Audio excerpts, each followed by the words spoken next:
자, 그 다음에 그러면 상대적으로 근원 판단은 그러면 어떠냐? 근원 판단은 그러면 어떤 장단점을 가지고 있느냐?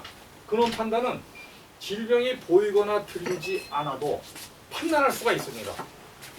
이것은 그러니까 엑스레이 같은 거 안 찍고 MRI 안 찍고 뭐 아무 검진을 하지 않아도 이거는 질병이 보이거나 들리지 않아도 판단할 수가 있어요. 왜냐하면 그 사람이 출생 때 가지고 나온 질병 DNA를 분석해 가지고 판단하는 거기 때문에 판단할 수가 있고, 그러므로 과거, 현재, 미래의 모든 질병을 판단할 수가 있습니다.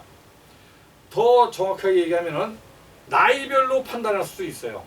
당신이 31살 때는 이 병에 조심해야 되고 이 병에 걸릴 가능성이 크고, 이런 식으로 32살 때, 33살, 34살 때 당신은 90살에 죽는데 89살에 이거고 90살 때는 뭐 때문에 죽고, 이렇게 모든 것에 대한 과거, 현재, 미래의 모든 질병을 판단할 수가 있습니다. 이거는 근원 판단이기 때문에 가능합니다. 그래서 섭리의 진수에 따라 판단하므로 이거는 뭐 중간에 계산하다가 뭐 착오가 되거나 뭐 이렇게 하지 않는 한 사실은 틀릴 수가 없습니다.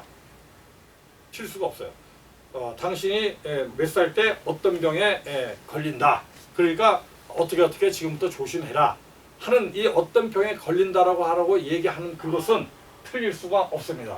다만 판단 과정에서 이것을 우리가 주먹구구절하는 것이 아니기 때문에 어떤 그 원리에 따라서 정확한 계산에 의해 가지고 판단을 하기 때문에 뭐 계산 착오가 일어났거나 이랬을 때에는 이제 산출착오로서 이런 것이 틀릴 수도 있지만은 뭐 계산 기반 정확하게 두들기면은 뭐 이런 일은 생기지가 않을 거예요.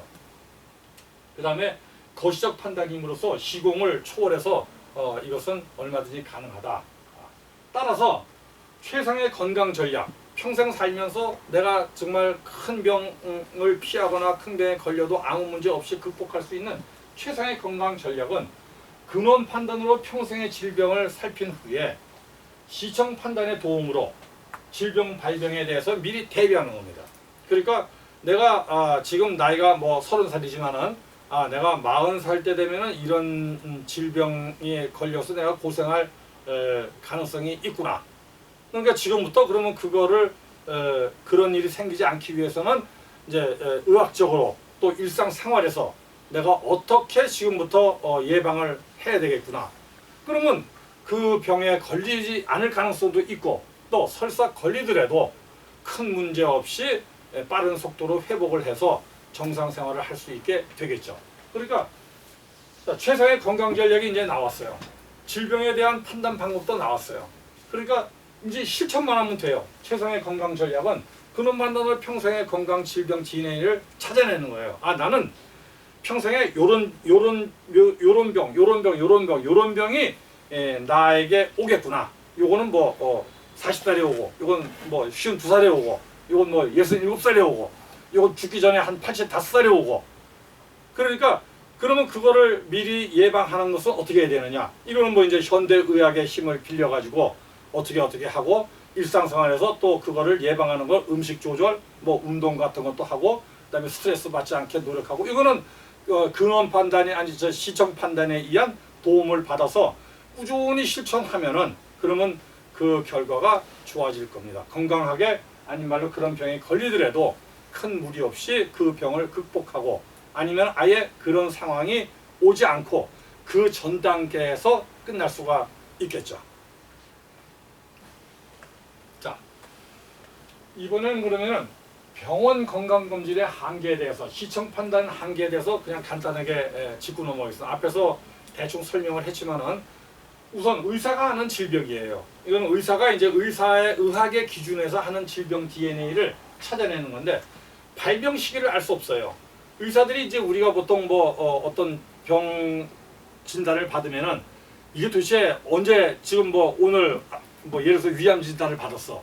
이거가 언제 이런 병이 생겼을까 하는 거 의사가 대충 이거 한 7, 8년 정도부터 이런 일이 있었습니다. 정도로 얘기하는 것이지, 이 질병이 언제 정확하게 몇 살 때 이것이 발병했다라고 하는 것을 의사는 말을 할 수가 없어요.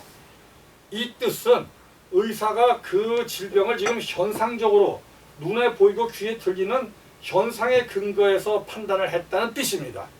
그러니까 그 질병의 DNA를 정확하게 모르고 있다는 뜻이에요. 그러니까 DNA는 정확하게 모르는 상태에서 드러난 현상에 의해 가지고 판단을 하다 보니까 그 질병 DNA가 언제 발동을 했는지는 사실 의학적으로 판단하기는 어렵죠. 그 다음에 그러다 보니까 의사가 판단하는 이것은 일시적인 예측에 불과해요. 이게 어떤 정확한 근거 있는 어떤 그것이 아니고 그냥 예측이에요. 그래서 당신은 이 병은 뭐 대략 한 7, 8년 전서부터 이 병이 시작된 것 같습니다. 라고 하는 말은 그냥 그런 일시적 예측에 불과하고 아까 얘기한 것처럼 중장기적인 질병을 그래서 알 수가 없어요. 왜냐면 중장기적 앞으로 미래 거는 아직까지 지금 30살인데 45살 때 MRI 찍는 거 이런 거 없잖아요. 앞으로 뭐 더 발달하면 의학이 발달하면은 30살 청년이 가서 45살 때 MRI를 찍을 수만 있다면은 의학도 아마 이제 미래 질병을 예측할 단계가 오겠죠. 그러다 보니까 중병 예방 전략을 수립해서 실천할 수가 없어요. 미래 나의 미래 50살, 60살, 70살, 80살 때 나한테 오는 어떤 질병이 어떤 것이 있는가를 미리 알 수 없으니까 거기에 대한 예방 전략을 실천할 수가 없어요. 그러다 보니까 그냥 가장 많이 하는 게 뭐 술 먹지 마라, 운동 열심히 해라, 그 다음에 뭐 당뇨 걸리지 않게 조심해라. 우리가 이런 어떤 그 의학적인 상식을 TV에서 많이 보고 책으로도 많이 나오고 하는 바로 그 방법 이외에는 달리 방법이 없는 거예요. 그냥 포괄적으로 하는. 그러니까 맞춤형 중병 전략. 사람마다 사실은 걸리는 병이 틀리거든요. 또 같은 병이라고 하더라도 걸리는 시기가 당연히 틀리고요. 누구는 뭐 몇 살 때 걸리고 누구는 몇 살 때 걸리고 다 틀리고. 그렇기 때문에 질병 관리도 맞춤형으로 해야 되거든요. 이 사람한테 맞게끔 질병 관리를 해야 되거든요.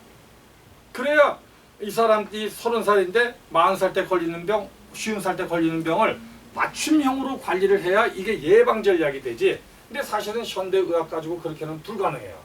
그러다 보니까 그냥 포괄적으로 그냥 단 거 많이 먹지 않도록 해라 그래가지고 뭐 TV에서 보면 뭐 설탕 각성탈 들고 나와가지고서는 뭐 이 음식물에는 이 각설탕이 뭐 5개가 만큼 설탕이 들어있다. 이러니까 이거 많이 드시면 안 됩니다. 뭐 이 정도밖에 얘기를 할 수가 없는 거예요. 그래서 뭐 열심히 뭐 뜀박질도 하고 뭐 등산도 다니고 이렇게 하면서 또 뭐 다이어트도 하고 이렇게밖에 예방 전략을 할 수가 없어요. 그냥 포괄적 예방 전략이 가능하지 개별적인 맞춤형 예방 전략은 불가능합니다. 그 다음에 결정적인 거, 선천성, 후천성 장애 원인과 대책을 알 수가 없어요. 의사들은 선천성 장애도 태어나서 그 선천성 장애가 된 아이를 보고서야 이것은 어떤 선천성 장애다, 이거는 어떤 선천성 장애다 이렇게 판단을 할 수 있을 뿐이지 아이가 태어나자마자 그 아이의 선천성 장애를 알 수가 없어요. 나는 만약에 의사가 아이가 태어나기 전에 그 선천성 장애를 정확하게 알 수만 있다면 아마 상당한 선천성 장애 아동의 고통을 얼마든지 줄일 수가 있어요. 잠시 후엔 헬렌 켈러를 내가 예로서 설명하게 되면 여러분들이 이제 이해가 가실 겁니다. 어쨌든 의사는 보고 듣는 사항이 없으면은 판단을 할 수가 없기 때문에 방금 태어난 아이의 선천성 장애가 어떤 것이 있다라는 거 의사가 알 수 없고, 또 더 기가 막혀서 후천성 장애 원인도 의사는 알 수가 없어요. 왜냐하면 후천성 장애는 미래 질병이니까요. 후천성 장애 원인에는 많이 있죠. 뭐 교통사고가 있을 수도 있고 안전사고가 있을 수도 있고 그 다음에 뭐 이런 다양한 형태의 후천성 장애가 생기는데 이런 후천성 장애도 의사들은 알 수가 없어요. 결국 교통사고가 난 다음에 치료해보고 나니까 한쪽 다리를 못 쓰게 된 거지, 이 사람이 나이 27살에 다리 한쪽을 잃는 교통사고가 날 거라는 것은 의사는 알 수가 없어요. 이게 바로 이런 병원 검진, 건강검진이라든지 시청 판단의 한계죠. 그 다음에 장애인 생존 및 성공적인 삶에 대한 전략을 할 수가 없어요. 물론 이것은 의사의 본업은 아닙니다.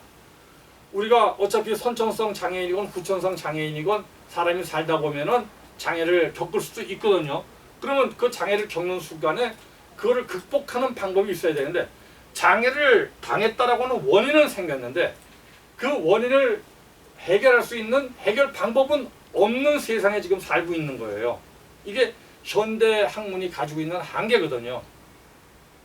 따라서 장애인 뭐 선천성 장애가 됐건 후천성 장애가 됐건 뭐 안타깝지만은 뭐 장애가 생겼어요. 근데 그 장애인이라고 해가지고 그러면 정말 평생을 그렇게 살아야 되냐? 그건 아니거든요. 그 장애인한테도 자기가 평생 비록 장애는 있지만은 행복하게 살 수 있는 길이 있어요. 이것이 바로 그거를 따라서 그거를 실천하게 되면은, 그러면은 몸은 비록 장애 상태로 있지만은 그러나 삶은 그렇게 삶은 장애가 아니다라는 것을 얘기하고 싶은 거죠. 그래서 질병 병원 검진 건강 검진의 한계인데, 현실적으로는 사실은 우리가 대부분이 이 방법밖에 현실에 없다 보니까, 이 방법밖에 모르다 보니까 그냥 여기에 의존해서 사는 거예요. 그래서 우리가 조금만 더 미리 알았으면은 이만큼 고통스럽지 않은데, 의사들이 이런 말 많이 하죠.